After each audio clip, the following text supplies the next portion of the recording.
Welcome to Rajabala kitchen. Press the subscribe button and bell icon for update. Noodles करने मुझे दुई तीन T noodles रखी गोटे पैकेट नूडल्स मसला रखी छोट छोट काटिकी दुटी छोट आलू रखी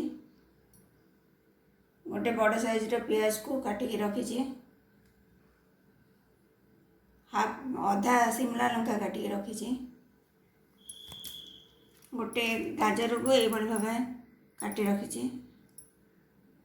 किसी कंचा लंका रखी स्वाद अनुसार लुण भी रखी नूडल्स बनाने प्रथम कड़े किसी तेल देदेवा 3 ରୁ 4 चम्मच देदेवा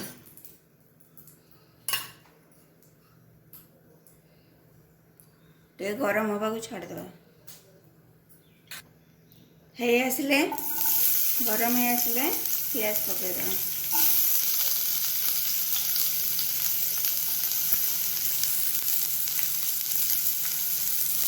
कंचा लंका पकईदेवा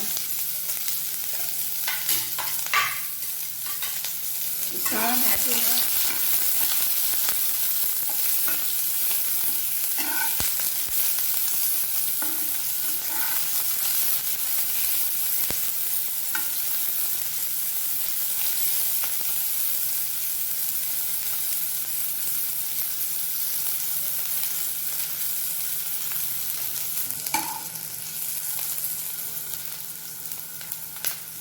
ये पियाज लाल आसला बर्तमान शिमला लंका गाजर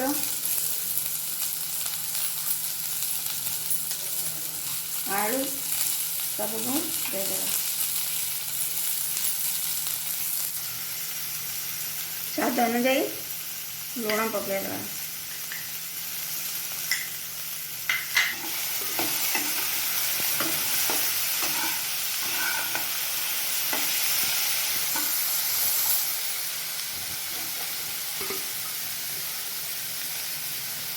आलू सीझापी टिके पानी देदेवा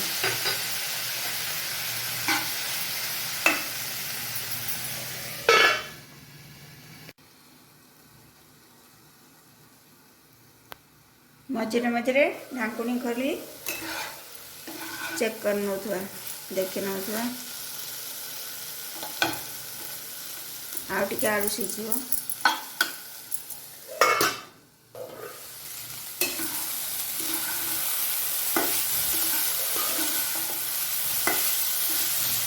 ये हमारा आलू सीझीगला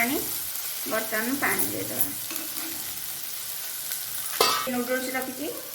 दुईटी नूडल्स 3 कप पानी देदेवा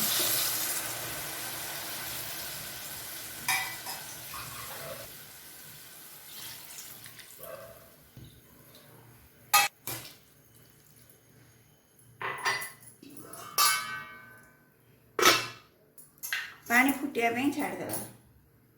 ये भाव भांगीदेवा छोट छोट खुंड कर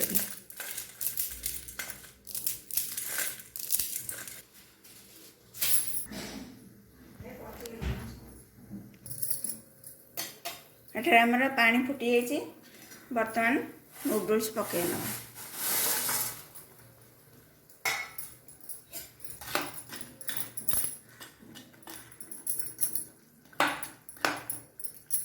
नूडल्स को भी किस समय फुटिया को दबा ढाकुणी मड़े